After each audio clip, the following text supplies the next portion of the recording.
Queridos amigos, queridas amigas, que o Senhor seja conosco, nos abençoe e nos guarde, nos envolva nas suas bênçãos, na sua paz, na sua proteção. No século XIX para XX, um grande estudioso, não apenas dos textos bíblicos, mas também da cultura geral, eu me refiro a Albert Schweitzer. Albert Schweitzer, que ficou muito mais conhecido popularmente pelo Prêmio Nobel da Paz que ele ganhou em 1952, alguns anos antes do seu falecimento. Esse homem que foi um grande pacifista e humanista, também era um extraordinário intelectual. Estudioso dos textos religiosos e especialmente da cultura cristã, debruçou-se sobre o texto bíblico de uma forma especial, importante e, na sua época, talvez inigualável. Albert Schweitzer, como já disse, que ficou conhecido e se notabilizou pela sua ação social, pela sua ação em torno da paz e pela ajuda aos necessitados, especialmente de Lambaréné, que ficava na região equatorial francesa.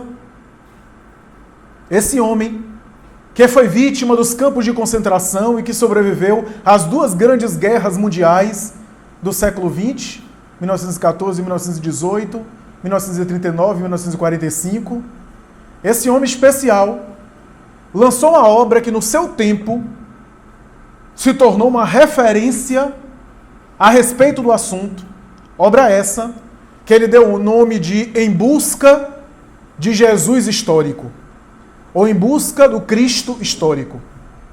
Nesse livro, além de fazer uma espécie de revisão de literatura de tudo aquilo que tinha sido dito sobre a figura de Jesus, Albert Schweitzer revela para nós um problema que é constante ao examinar a literatura neotestamentária, isso é, a literatura do Novo Testamento, e, sobretudo, a dificuldade de penetrar nos textos bíblicos, em razão da dificuldade que nós temos, e esse é o problema principal que ele levanta na obra, que é entender quem é Jesus. Porque os autores divergem, há uma dificuldade muito grande de compreender a figura do Cristo, e mesmo na mesma corrente religiosa, na qual o indivíduo possa ali debruçar o seu pensamento e mergulhar sobre as suas bases, há muita diferença de opinião, há muita divergência de opinião, muita polêmica, muita controvérsia. Schweitzer percebeu isso.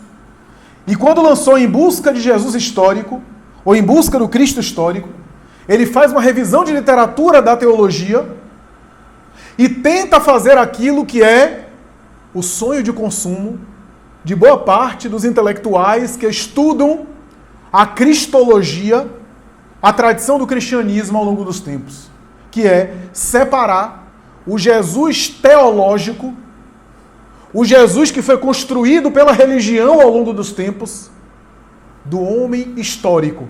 Isso é, da pessoa que nasceu e que viveu há mais ou menos 2000 anos na antiga Palestina, que ficou conhecido como Galileu, que teria nascido em Belém de Judá e cujos pais eram figuras modestas da cultura galileia e da cultura israelita. Separar o mito que foi construído em torno dele com a figura real a respeito dele. Esse desafio é um desafio ainda insolvável, sem solução, um desafio ainda intrigante, embora Albert Schweitzer tentou, se baseando nos próprios textos bíblicos. A verdade é que quem é Jesus, como podemos definir a figura de Jesus, é algo muito difícil. E ao longo dos tempos, aqueles que se debruçam sobre a personagem de Jesus para examiná-la, cada autor o define de uma forma. e apresenta-o de uma maneira particular, de uma maneira específica, com maior ou menor abrangência e profundidade, com maior ou menor contaminação do seu viés, dos seus preconceitos, das suas culturas. Jesus sempre foi examinado com réguas particulares. O problema é que, às vezes, a régua é muito pequena para examinar a dimensão da sua figura, da sua pessoa e da sua mensagem. Não foi à toa que a psicanalista Hannah Wolff, psicanalista alemã, considerada uma das melhores autoras da sua época, da tradição freudiana e junguiana, essa mulher que já havia viajado na Índia, feito uma peregrinação importante na cultura milenar da Índia, colhendo a sabedoria oriental para tentar interpretá-la dentro da ótica da psicanálise, resolveu também estudar psicanaliticamente a figura de Jesus, que, aliás, já havia sido abordada antes dela por alguns discípulos de Freud e cuja conclusão foi quase sempre negativa. Porque os discípulos da psicanálise, com a sua teoria materialista e psicossexual, fundamentando-se na libido como sendo o centro psíquico da satisfação da criatura, Freud chegou a afirmar na sua obra que o homem é um animal essencialmente sexual. Os discípulos dele concluíram que Jesus foi o maior castrador da humanidade e que a sua proposta de repressão da criatura humana e a sua mensagem era uma forma de tirar a felicidade, o bem-estar da criatura, tornando-a neurótica e mal resolvida em relação à vida. Bem se vê que esse Jesus é o Jesus apresentado por religiosos da estrutura da tradição religiosa convencional, cujos ministros da fé apresentavam um Jesus dogmático, um Jesus rígido, um Jesus repressor, e é essa mentalidade que ficou. Hannah Wolff quis fazer uma revolução. Em vez de ler o Jesus apresentado pela teologia, ler Jesus na fonte e meditar a respeito dos ensinos e dos textos com toda a dificuldade de adulteração, de distorção, de deturpação que deve ter havido ao longo das épocas e das traduções bíblicas, ela chegou a uma conclusão extraordinária. Várias, aliás. Mas que a mensagem de Jesus não tinha nada daquele sermão religioso convencional. Era muito mais uma mensagem de estilo de vida, uma mensagem de interiorização, do que necessariamente uma lista de regrinha de como a pessoa devia se comportar, se vestir, comer ou falar, como era ensinado nas religiões. A proposta dele era muito mais terapêutica do que necessariamente moralista no sentido religioso. E Hannah Wolff vai dizer que cada estudioso que analisa Jesus projeta as suas capacidades e os seus limites na figura do Cristo. É por isso que cada um reduziu o Cristo de acordo com a sua condição. E utiliza uma metáfora interessante. Ao olhar para o oceano, a depender do local que você é colocado, você vê o seu oceano de uma forma específica. Aqueles que estão próximos veem as suas ondas beijando a orla da areia, vê algumas características dos corais. Aqueles que estão distantes, situados em outro local, vê, portanto, o oceano panoramicamente. Aqueles que estão localizados em um lado ou em outro, veem o mesmo objeto de uma forma diferente, a depender do ponto de vista onde ele é colocado. Jesus parece um oceano, diz Hannah Wolff, e cada um contempla ele de acordo com a posição simbólica onde é colocado. E abarca de acordo com a sua capacidade de assimilação. Da mesma forma que cada um tem um recipiente, um copo, uma jarra, uma garrafa, mas todos esses recipientes limitados e todos eles incapazes de carregar todo o oceano dentro deles. Alguns pegam uma quantidade maior, outros menor, mas Jesus é assim. É por essa razão que as biografias sobre ele, as mais variadas, cada uma delas tem um sabor específico e contaminadas pelas perspectivas e pelas visões dos seus autores. Por isso que há obras sobre Jesus as mais variadas, desde um revolucionário social e político, diante do governo de Israel, do Estado de Israel injusto, e do Império Romano igualmente injusto, até aquele homem que foi um ativista social, que ajudou os necessitados excluídos, portanto alguém que trabalhava pela melhora da vida da sociedade, até outro como ser um mestre, um guru de interiorização, até outro que pregava a educação moral dos indivíduos, a semelhança de um Sócrates e de um Platão, até aquele outro que era compassivo, amoroso, que colocou crianças no colo, ou que acolheu a mulher que foi pega em adultério, segundo o texto de João, e assim por diante. Diz Hannah Wolff que é muito difícil definir Jesus. E chega a dizer algo que Joana de Ângeles, por Divaldo Franco, vai dizer, muitos anos depois, a mesma coisa, quando ela afirma o seguinte, que a psicologia acadêmica não tem parâmetros para abraçar a própria psicologia de Jesus. Porque a ciência psicológica estuda a mente a partir de outras mentes. Nós estudamos o psiquismo humano utilizando o nosso próprio psiquismo. Portanto, tendo nós como referências. Estudamos o pensamento usando o próprio pensamento. E nos baseando em comparações.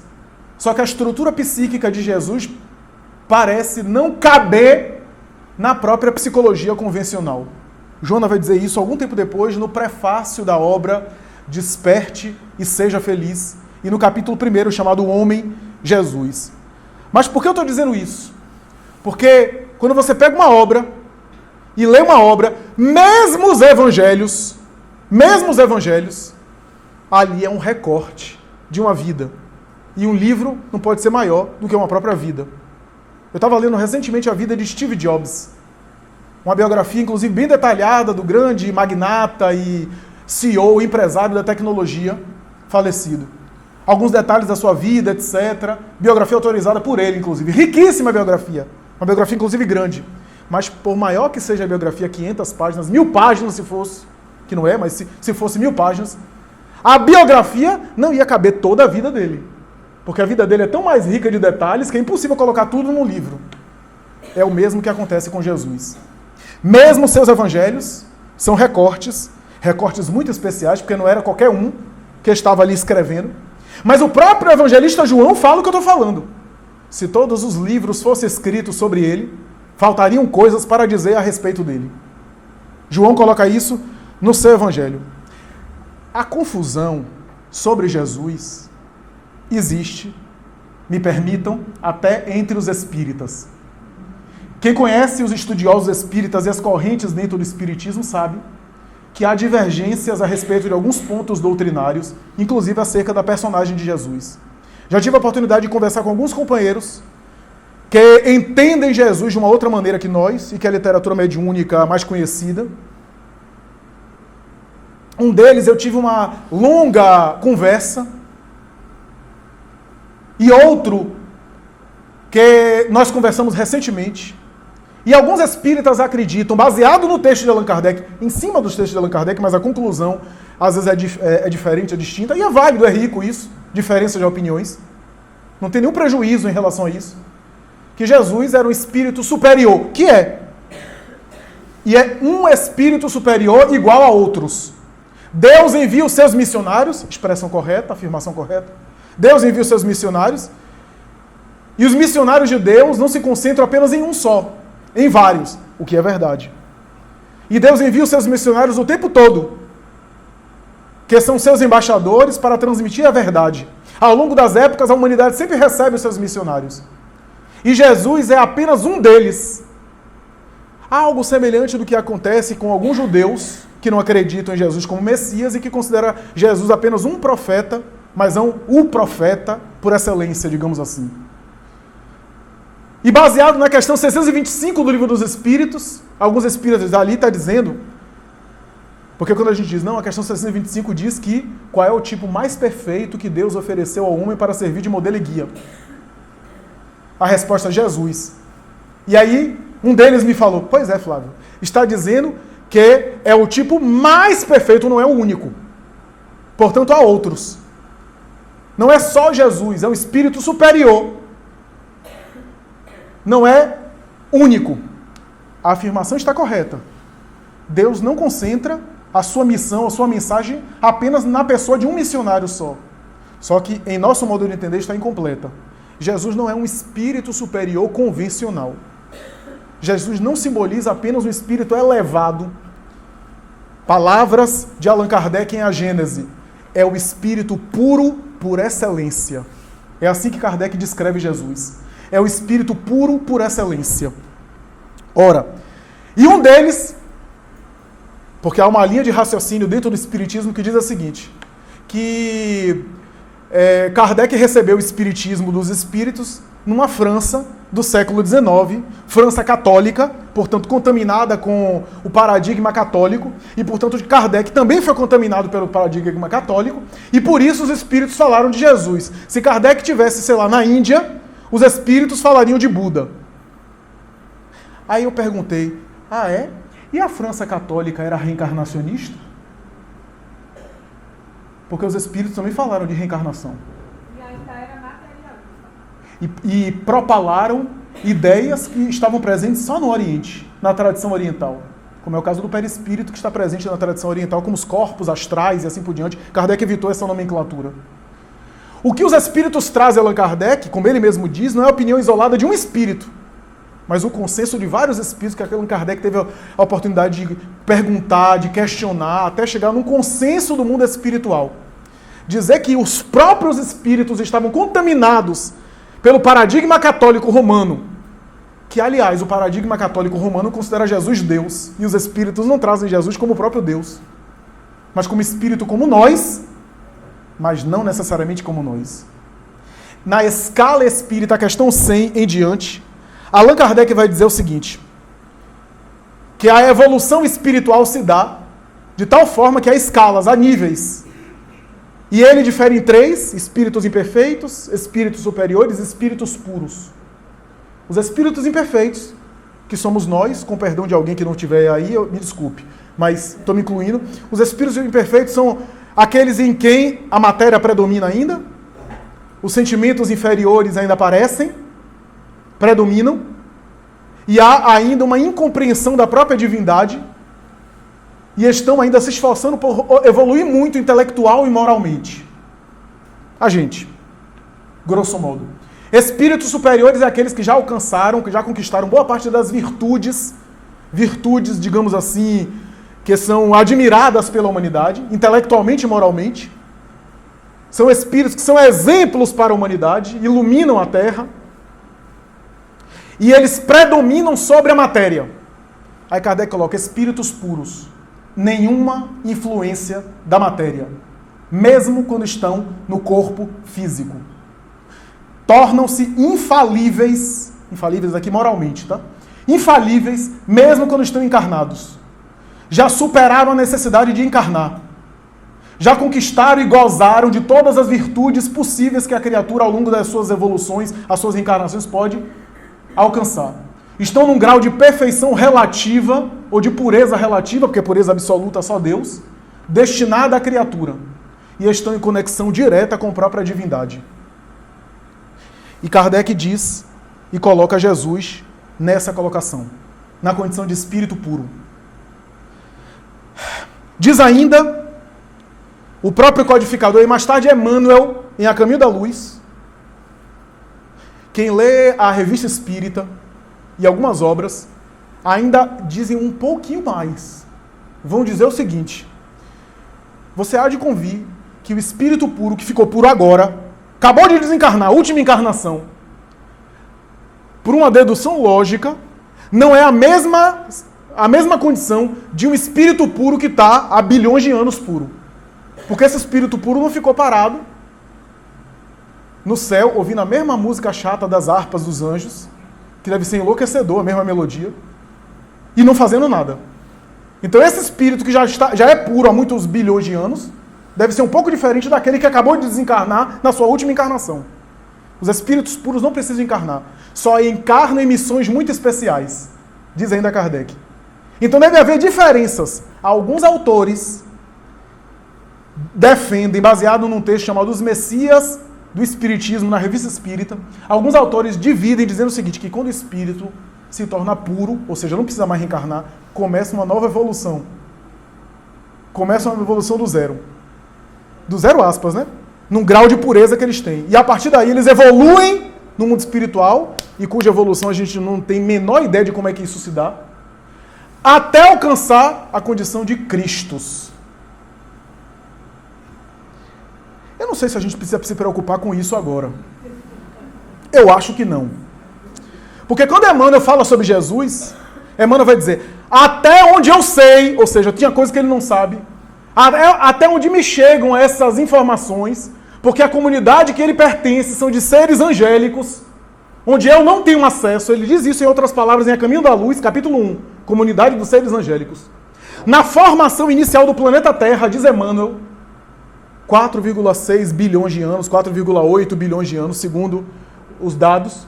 Naquela formação inicial, quando a Terra estava ainda se esfriando, desprendendo-se da nebulosa solar e propiciando as primeiras condições de vida do aminoácido, os primeiros protoplasmas, o Espírito, que ficou conhecido na Terra como Jesus, estava ali na condição de responsável pelo planeta, dado por Deus, e já era Cristo naquela época. Naquela época ele já era Cristo. Quando a gente faz regressão de memória e a gente se vê há 100 anos atrás, a gente fica horripilado com o que a gente era. A gente recua até a Revolução Francesa, a gente fica com vergonha da gente. Revolução Francesa, 300 anos, pouco mais. Recua um pouco mais, Idade Média, aí a gente já não aguenta mais, já tem um surto psicótico. Não consegue recuar um milênio. Aí 2 milênios, 1 milhão de anos, se é que a gente existia, se é que a gente era alguma coisa.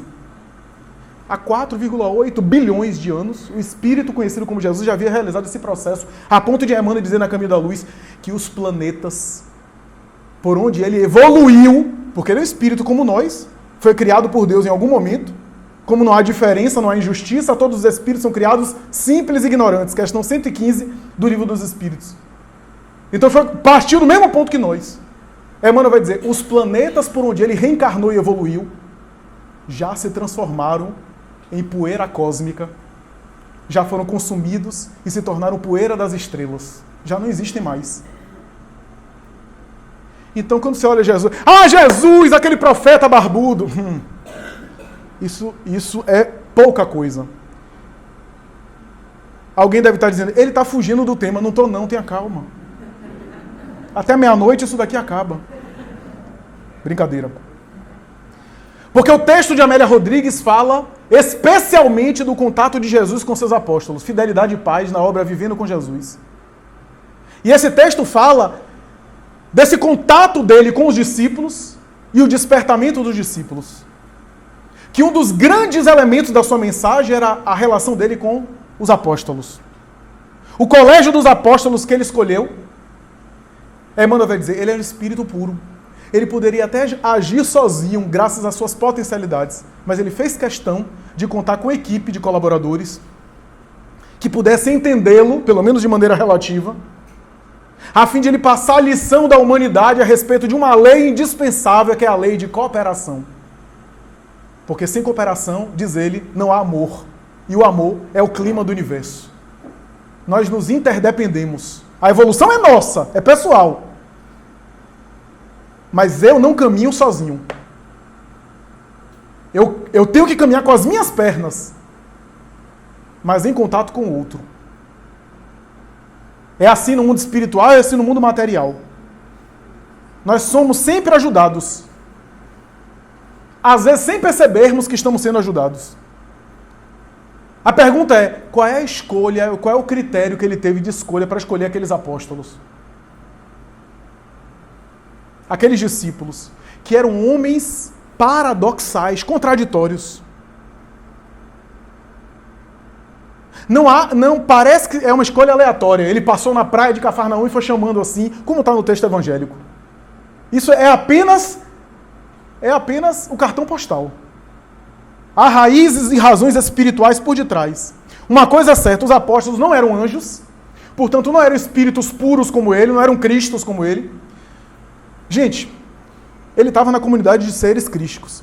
Ele podia reencarnar e trazer a galera dele para reencarnar com ele. Por que não fez isso? Talvez a missão fosse mais fácil.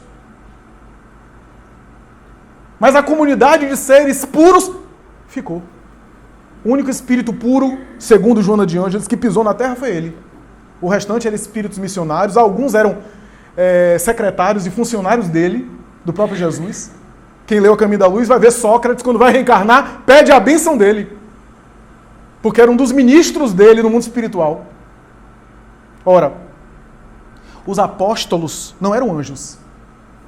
Eram homens que tinham imperfeições, como nós, e também tinham virtudes. Eram homens rudes, mas não eram espíritos rudes. Tanto é que foram sensíveis à mensagem dele. Mas tinham defeitos e imperfeições. Defeitos e imperfeições. Há uma passagem do Evangelho que explica, que ajuda a gente a entender. Ele diz assim, está no Evangelho de Mateus: dentre os homens nascidos de mulher, João, o Batista, é o maior de todos, mas no reino dos céus é o menor de todos. João Batista, como sendo o profeta que antecedeu ele, o primeiro, o precursor, ele queria dizer, segundo os Espíritos, que João Batista representava toda aquela equipe espiritual de colaboradores dele, que começou com João Batista. Toda aquela equipe espiritual. Dos nascidos de mulher. Quem é nascido de mulher? Há alguém que não é nascido de mulher? Que reencarnou de maneira diferente? Principalmente naquela época, que não tinha nenhuma tecnologia de reprodução alternativa? Nascido de mulher é todo aquele que está reencarnado, sujeitos à reencarnação. Ou seja, no mundo material, esse povo aí é o melhorzinho. É o pessoal melhor. Mas no reino dos céus, são os menores. Entre os espíritos superiores, é a galera mais humana. Pergunta, por que Jesus escolheu essa galera? Para que a gente se identificasse com ela. Para que nós, quando lêssemos o Evangelho, porque se fosse uma comunidade de anjos ao lado dele, seria tão distante da gente, que a mensagem do Evangelho seria inacessível. Seriam espíritos tão evoluídos, que não seria uma mensagem de renovação. Mas como eram espíritos que já eram colaboradores dele, não nos enganemos, eram espíritos amadurecidos.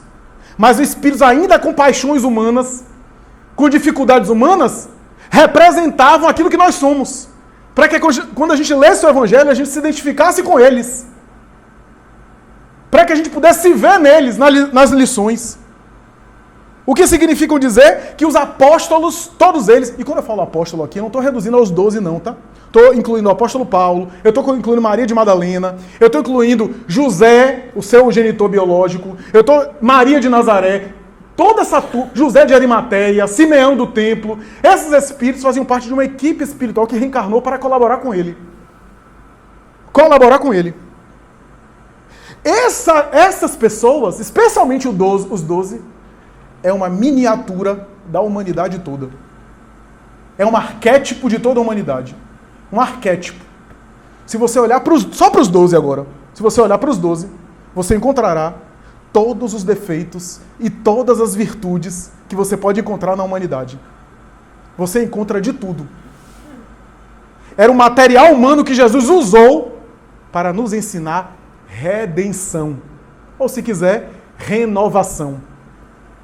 Essa era a ideia daqueles 12 discípulos. E é isso que Amélia Rodrigues discute na mensagem que nos serve de tema. Como eles foram tocados e a luta deles pela fidelidade à sua mensagem, que proporcionaria mais tarde a paz. Uma paz que eles não compreendiam, porque Jesus apresentava uma paz que era uma paz. De vez em quando ele falava, eu não vos trago a paz, mas sim a espada. Olha que coisa contraditória. E em outro momento ele falava, a minha paz vos deixo, a minha paz vos dou. Mas eu não dou como o mundo dá. Eu dou somente como eu posso dar. Joana de Anjos vai dizer, porque a paz do mundo é um intervalo entre uma guerra para a próxima guerra. A paz do mundo é a zona de conforto. Muita gente fala que está em paz quando tem muito dinheiro no bolso, saúde para dar e vender. Essa é a noção de paz da gente. Desde que ninguém me incomode, eu estou em paz. Só que a paz dele não era essa paz, era uma paz muito mais dinâmica. Por isso que eu não vos trago a paz, a comodidade, a espada. Uma paz que é dinâmica. Uma paz que realiza um combate. Combate simbólico, espada. Combate interior. É claro. Ora, é por essa razão que você vê um Saulo de Tarso batendo cabeça, fazendo e acontecendo, e aí Jesus aparece na estrada de Damasco. Quem lê o livro Paulo e Estevão percebe que aquele espírito era o espírito que era ligado a essa equipe, mas que pelo seu livre-arbítrio foi tomando caminhos muito perturbadores a ponto de redundar, porque ele tinha uma missão, uma colaboração e uma tarefa junto à sua noiva, que também estava ligada, e seu cunhado, que não era qualquer cunhado. Aqui para nós ter um cunhado como Estevão, eu também queria. O que é que aconteceu? As escolhas dele levou à morte de Estevão por apedrejamento, a morte de Abigail. Ele continuou perseguindo os cristãos, porque ele resistia, ele não acreditava, ele resistia àquela mensagem. As coisas foram se dando de tal forma que em toda a obra você vê que o mundo espiritual chamava ele, porque já era um espírito comprometido. Ele já havia abraçado essa mensagem antes do berço, mas reencarnou, esqueceu, e a vida tentando chamar a atenção. A última cartada foi o próprio Jesus ir visitá-lo.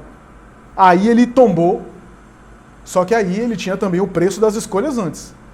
Porque ele tinha escolhido assassinar muita gente, perseguir muita gente. Ele também pagou o preço de uma missão solitária, quando ele poderia ter Estevão e Abigail do seu lado. Foi a escolha dele, o livre-arbítrio. E aí ele realizou a saga, foi muito mais difícil por conta das escolhas que ele teve. Mas Jesus fez a cartada final, para ver se ele despertava para a missão que ele havia abraçado antes do berço. Era o espírito também comprometido. Tanto é que em uma das epístolas ele vai dizer: sou apóstolo sim, o 13º, embora não reconhecido pelos demais. Que consciência. Né? Que consciência. Portanto, o texto Fidelidade e Paz, de Amélia Rodrigues, fala desse contato com Cristo e da transformação que se operava em todo o coração que era mexido por Jesus. Porque nenhum coração que é tocado pelo Cristo nunca mais é o mesmo. Nunca mais fica o mesmo. E é isso que ela demonstra, a autora espiritual, nessa mensagem que nos serve de tema. O que não significa dizer que a transformação total é imediata. A gente transforma imediatamente? Não transforma.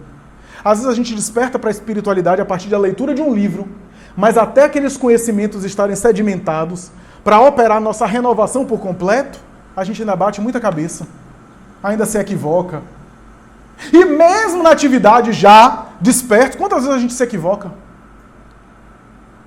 O grupo de apóstolos é um exemplo para nós espíritas, para dizer que se a gente for esperar, pega aí os palestrantes que estão espiritualmente já resolvidos no reino dos céus, não vai ter palestrante para falar. Os passistas da casa, só aqueles que não tiverem paixões humanas. A casa vai fechar. A casa vai fechar. Primeiro, porque esses que não têm mais paixões humanas estão com outro tipo de tarefa e não aplicar passe. Aplicar passe é nosso. Porque aplicar passe não é para anjos.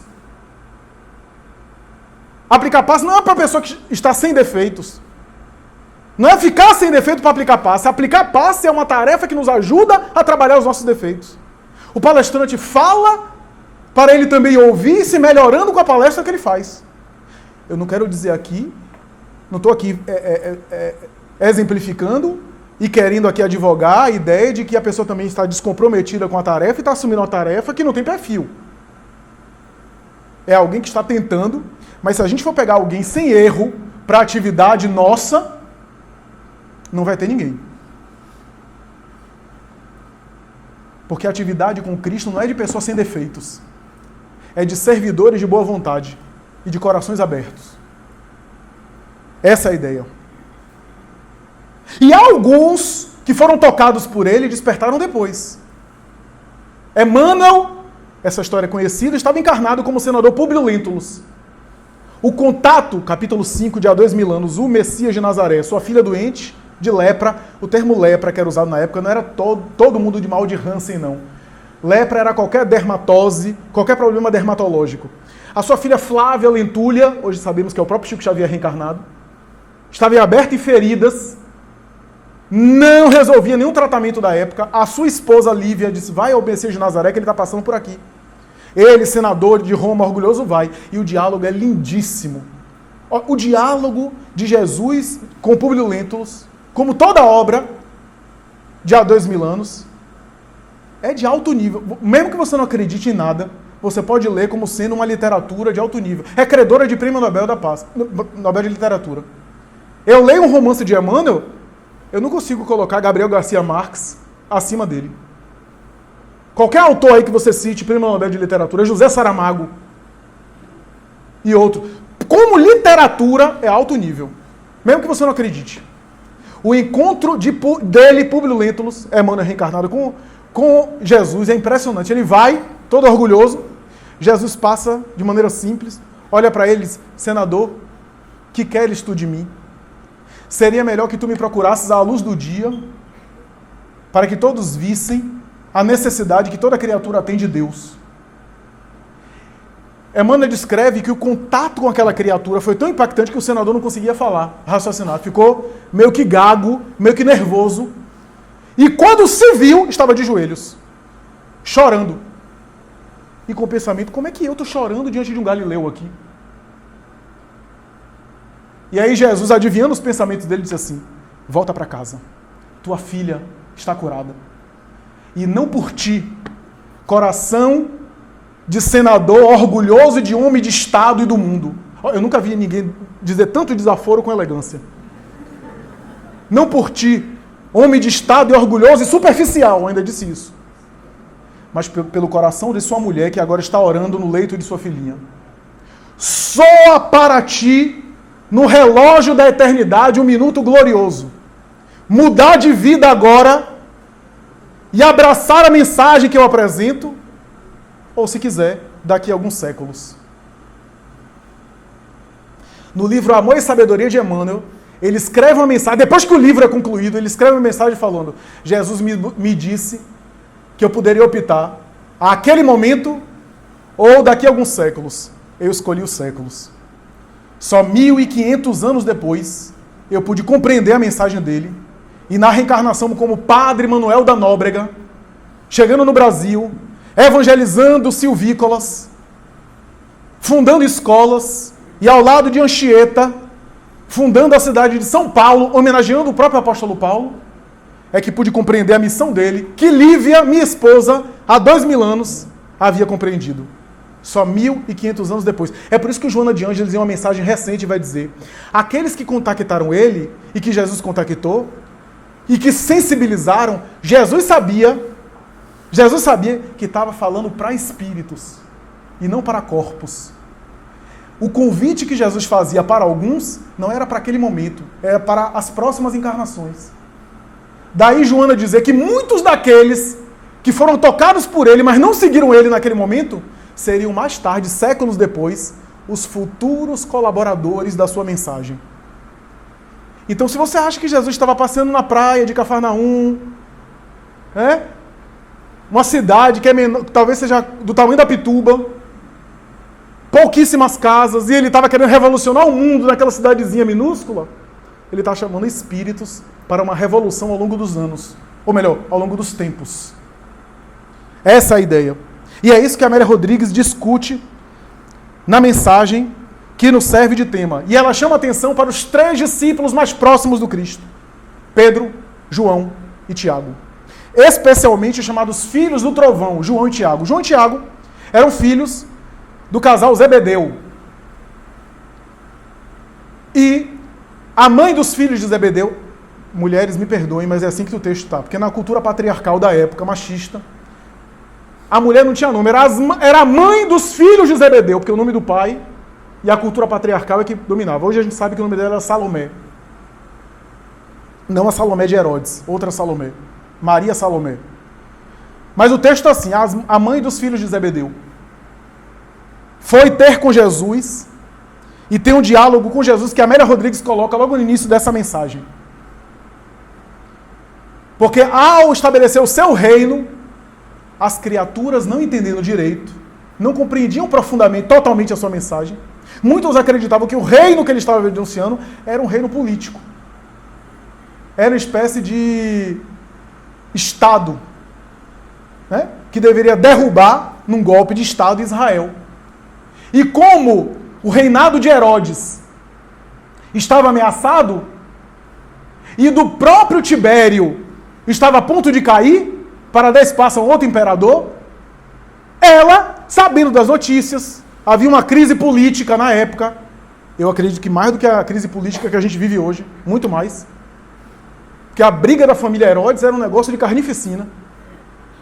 Então, ela vai até Jesus, diante da crise política, e diz: Senhor, e o texto evangélico é muito bonito, Senhor, quando o teu reino se estabelecer, ela pensava num golpe de Estado, um impeachment, alguma coisa assim. Quando o teu reino se estabelecer, coloca um filho meu à tua esquerda e outro filho meu à tua direita. É o primeiro caso de nepotismo, de tráfico de influência que a gente encontra no Evangelho. Olha a coisa como é antiga. Bota um filho... coração de mãe, queria proteger os filhos. Bota um filho meu à tua esquerda, ou seja, ele estaria num trono, e um filho na esquerda, outro na direita, ou seja, os dois ministros principais. Os dois braços direitos dele. Um braço direito e um braço esquerdo. Jesus sorri e diz: quanto a eles sentarem na minha esquerda e o outro na minha direita, não depende de mim, mas sim do Pai que me enviou. Mas para sentar-se junto a mim, é necessário saber se eles estão dispostos a beber o cálice que eu vou beber. Quando ele fala isso, primeiro que os outros discípulos já ficam enciumados. Já ficam com ciúmes, quando o diálogo acaba, que Jesus vê aquela picuinha entre os apóstolos, aí Jesus dita aquela mensagem: quem quiser ser o maior de todos, torne-se servo de todos. Porque antes de vós, os príncipes das nações as governaram, mas convosco o maior será o menor. E aí ele começa o ritual do lava-pés, lava os pés dos discípulos, que era o ritual que os escravos faziam com seus senhores. Ora, a minha taça, a Amélia Rodrigues diz que tanto o João quanto o Tiago, Zebedeu tinha dois filhos, João, o futuro evangelista, e Tiago. Tiago aí é o chamado Tiago maior, não Tiago menor, que é filho de Alfeu. Os dois e os discípulos olharam para aquilo e disseram: que bebida é essa? Havia festas na cultura judaica, e as festas eram regadas à bebida. A Páscoa judaica, por exemplo, era o cordeiro e o vinho. Né? Havia algumas bebidas que eram bebidas em determinada época do ano, como tradição de Israel. E aí pensaram logo numa bebida amarga. Disse: ele vai ter que sorver uma bebida amarga. Mas, quanto a isso, nada demais. Se for só isso... E a Amélia Rodrigues disse: não entendiam que a bebida era muito mais complexa. Mais tarde, ele voltou ao assunto no Evangelho de João, na última ceia, quando ele vai dizer: para onde eu vou, não podereis ir. Mas eu estou no Pai e o Pai está em mim. E quando eu me vou, e o texto bíblico tem uma nota que passa despercebida: eu vou vos preparar um lugar. Vos. As pessoas acham que ele vai preparar um lugar para a gente estar lá recebendo. Eu vou vos preparar um lugar. Trocando em miúdos, eu vou para onde vocês não podem ir, mas eu vou preparar vocês para o lugar. Essa é a ideia, vos preparar. É porque o idioma era pobre. Qual era o lugar que Jesus ia que eles não poderiam ir? Cruz. Jesus estava dizendo que ele tinha condição de passar a cruz, mas eles ainda não estavam em condição. Não tinha forças ainda para passar pela cruz, mas chegaria o momento. Para depois, a vitória. O que é interessante dessas passagens é entender, e eu conversava com um amigo sobre isso, é que às vezes a nossa cruz, as nossas cruzes, não são ainda a cruz do Cristo. Porque a nossa cruz, muitas vezes, é a cruz de prova e expiação, que é resultado das nossas escolhas.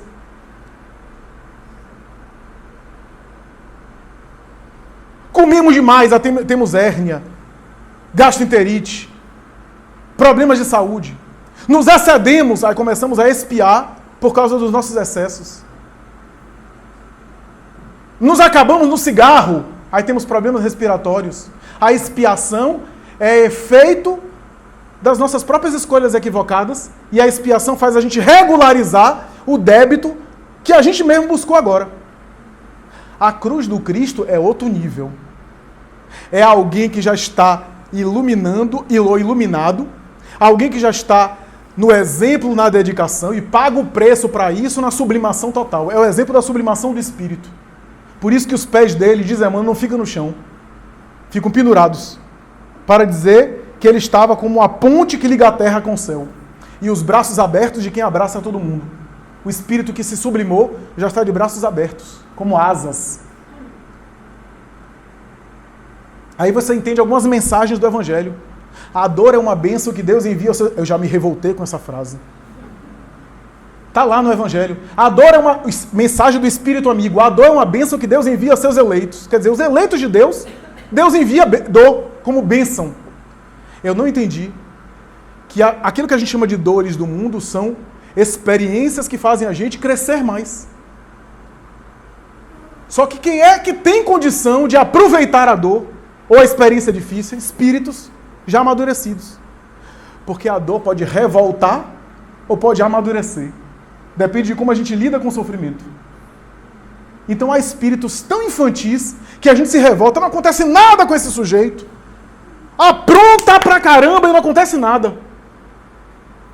Vai pra lá e vai pra cá e nada sucede com esse sujeito. Porque a divindade não é de uma justiça de se vingar. É de uma justiça de aprender, de educar, quando o indivíduo tem condição de aprender. Os filhos do trovão, João e Tiago, com Pedro, fazia parte daqueles três que é considerado pelos teólogos os três mais próximos. Nos momentos mais importantes, está sempre Pedro, João e Tiago. Ele sobe ao Tabor, Pedro, João e Tiago sobe com ele. Na transfiguração, Pedro, João e Tiago. No Monte das Oliveiras, ele orando, antes da cruz, Pedro, João e Tiago. Os três mais próximos, aqueles que melhor podiam compreendê-lo. E os três, diz Amélia Rodrigues, beberam da taça. Aos poucos. Aos poucos. João, adolescente. Pedro, mais próximo. Quando eles descem do Tabor, eles se recordavam que, ao descer do Tabor, Jesus ensinava que, ao sair do Tabor, isso é, daquela reunião espiritual fantástica, onde Elias e Moisés se materializaram, tinha que descer para viver com os homens. Eles nunca esqueceram disso. Não, Pedro. É necessário que a gente desça aos homens. Havia uma mensagem simbólica ali. Né? Descer aos homens é conviver. Tiago, no momento da crucificação, fugiu de medo, como a maioria dos apóstolos fugiram, porque os homens são muito corajosos, fugiram todos. No dia do ele se arrependeu mais tarde. No dia do Pentecostes, ele desenvolveu uma grande mediunidade. Diz Amélia Rodrigues, começou a ser inspirado e a falar de maneira inspirada. A partir daí ele não parou mais. E saiu pregando por todo mundo conhecido e exemplificando, a ponto de ir em terras da Espanha, a região que hoje é Espanha, na época, levando a mensagem. E quando ele volta a Israel, Herodes Agripa, filho de Herodes o Grande, manda prendê-lo e decapitá-lo. Ele é degolado, é o segundo mártir degolado depois de Estevão. Portanto, bebeu a taça. Ele compreendeu mais tarde que taça era essa.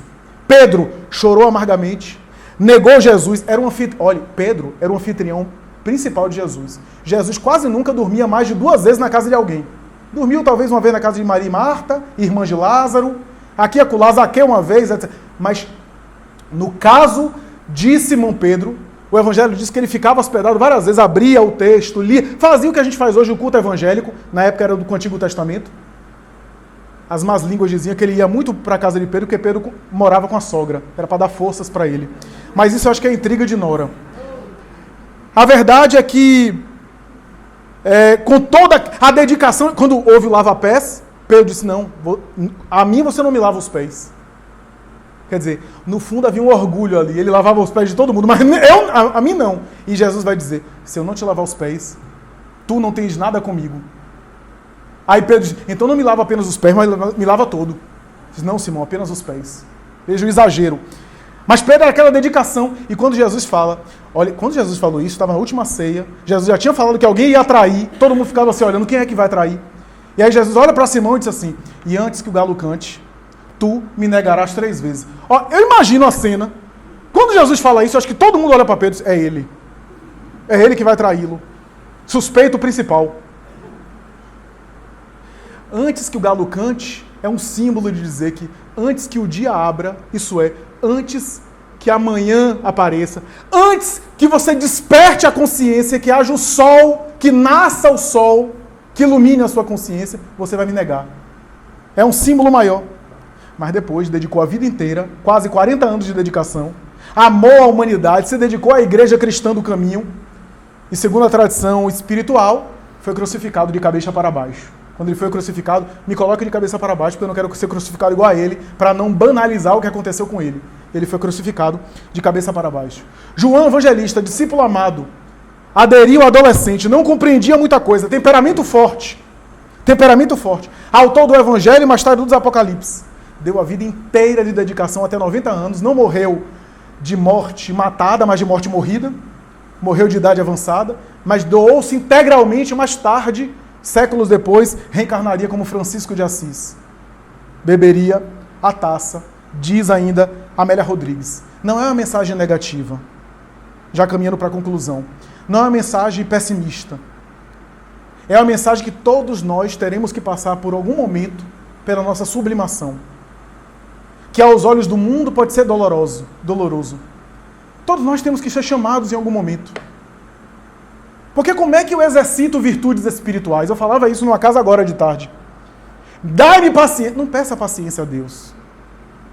Porque quando você pede paciência, Deus coloca na sua vida uma pessoa bem ansiosa. Porque como é que você treina a paciência? Como é que você... Porque paciência não é uma coisa que vem de mão beijada, compra 1 quilo de paciência, não.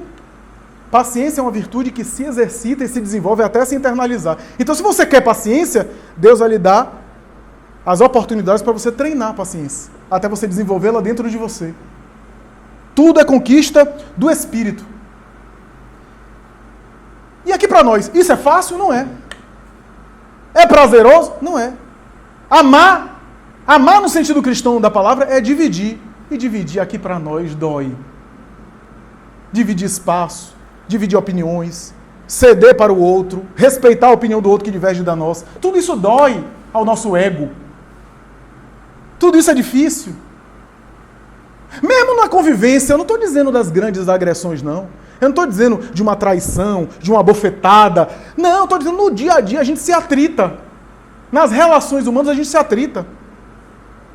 Essa semana eu comprei um bolo, eu nem gosto de doce, mas um bolo assim de cenoura, de curiosidade. Aí saí para fazer a palestra, quando voltei, as onças que tem lá em casa deixaram assim 2 dedinhos, eu olhei assim, louvado seja Deus. Isso é convivência. Então, a fidelidade ao bem e se manter no bem, diante do esforço que é fazer o bem, diante do esforço de continuar sendo bom, porque a gente só fala assim, fulano arrastou Beltrano para o mal. Meu filho, o problema dele foi as más companhias, porque ele era santo, e aí as más companhias levou ele para o mal. É sempre assim. Não, minha mulher é uma pessoa boa, mas as amigas dela é que levaram ela e aí o nosso casamento acabou. E ela era a Madre Teresa de Calcutá, e as amigas era que era do mal. Aqui para mim, para cima de mim, isso. A gente tem essa tendência. Ninguém fala assim, fulano é bom e trouxe muita gente para o bem. Só se contaminou para o mal? Por que a gente não atrai para o bem? Mas para atrair para o bem exige esforço, renúncia do ego. Então remete a uma união íntima. Uma união íntima que remete à fidelidade. Fidelidade aqui, toda fidelidade tem a ver com uma vinculação de intimidade, de cumplicidade. A cumplicidade com o ideal que se abraça. Aquele que abraça aquilo que acredita, paga o preço disso. Em sofrimentos, em dificuldades, em incompreensões. Quando eu vejo o Divaldo Franco com 92 anos, viajando o mundo inteiro ainda, quase de cadeira de rodas, com dores atrozes. Às vezes viajando para o outro lado do mundo para falar para um público de 3, 4, 5 pessoas. Somente alguém que acredita muito no ideal que abraça, para dar a vida assim, para se doar dessa forma.